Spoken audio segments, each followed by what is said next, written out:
মানুষকে সচেতন করতে হবে আরও যে আপনারা বন্ধ করুন, আইন হাতে নেবেন না। দ্বিতীয়ত এটাও মাথায় রাখতে হবে রাজ্যের প্রতিটা মানুষকে সুরক্ষা দেওয়া কিন্তু রাজ্যের কাজ, সুতরাং প্রত্যেকটা মানুষকে প্রোটেক্ট করতে হবে। পথে ঘাটে নিত্যই ডিম থেরাপি চলছে তৃণমূল জনপ্রতিনিধিদের উপর।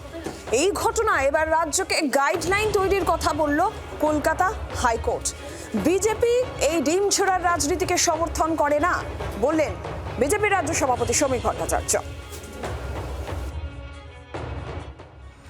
রাস্তাঘাটে যাতায়াতের সময় হোক বা আদালতে তোলার সময়, দুর্নীতিতে অভিযুক্তদের বিরুদ্ধে ডিম বৃষ্টি এখন নিউ নর্মাল।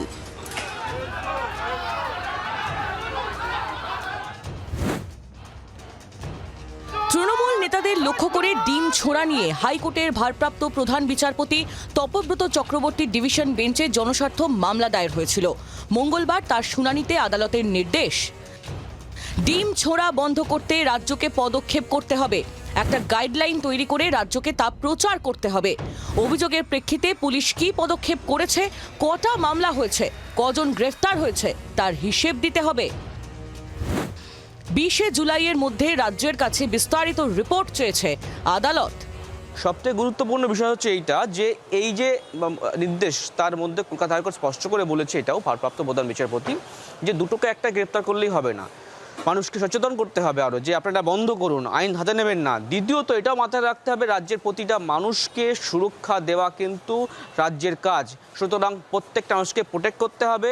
বার্তা ছড়িয়ে দিন, ডিম ছোড়া যাতে না হয় সেই কারণে। এবং সমস্ত গাইডলাইন পৌঁছে গেলে তাতে যেন এই যে জিনিসগুলো অপরাধ, এগুলো করা যায় না, পুলিশও কোনো করা যায় না, এবং কেউ যদি করে তার বিরুদ্ধে পদক্ষেপ নেওয়া হবে।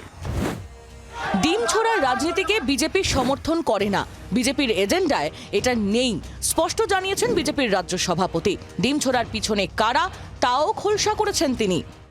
প্রতিবাদ করার অনেক ভাষা আছে, কিন্তু আমার মনে হয় এটা ঠিক। আমাদের দলের কোনো কর্মী ডিম ছোড়েনি। দেখুন, 4 ঘন্টার বিজেপি এর মধ্যে আছে, তৃণমূল এর মধ্যে আছে, 75-25 ভাগে যেখানে বিচ্যুতি হয়েছে, কেউ অভুক্ত ছিল আর কেউ ভরপেট খেয়েছে। এই অভুক্তরা এখন ডিম হাতে বেরিয়ে পড়ে কিছু লোককে ছুটছে, এটাও আছে, মিলিয়ে মিশিয়ে আছে ব্যাপারটা। আর এই পুরো ব্যাপারটাই তৃণমূলী ব্যাপার। সাধারণ মানুষকে আইন হাতে না তোলার জন্য আগেই বার্তা দিয়েছেন মুখ্যমন্ত্রী। আপনাদের যৌথভাবে জড়ো হয়ে কারোর বাড়িতে যাওয়ারও দরকার নেই। তো আপনারা যে উদ্দেশ্য নিয়ে আইনের শাসন প্রতিষ্ঠা করার জন্য আমাদের এনেছেন, পুলিশের উপরে আস্থা রাখুন। সোনারপুরে নিহত দলীয় কর্মীর বাড়িতে যাওয়ার পথে প্রথম ডিম থেরাপি হয় অভিষেক বন্দ্যোপাধ্যায়ের ওপর। প্রবল জনরোষে তার উপর উড়ে আসে ঝাঁকে ঝাঁকে ডিম। পরে মদন মিত্র, কুণাল ঘোষ, সব্যসাচী দত্ত সহ তৃণমূলের বহু ছোট বড় নেতার ওপর চলে ডিম থেরাপি। কুণাল ঘোষের অভিযোগের ভিত্তিতে দুজনকে গ্রেফতারও করেছিল পুলিশ। এদিন হাইকোর্টের পর্যবেক্ষণের পর রাজ্য সরকার কী পদক্ষেপ নেয় সেটাই দেখার।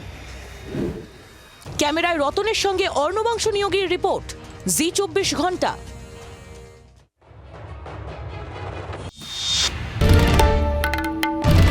বাংলার আওয়াজ, বাঙালির আবেগ, জি 24 ঘন্টা।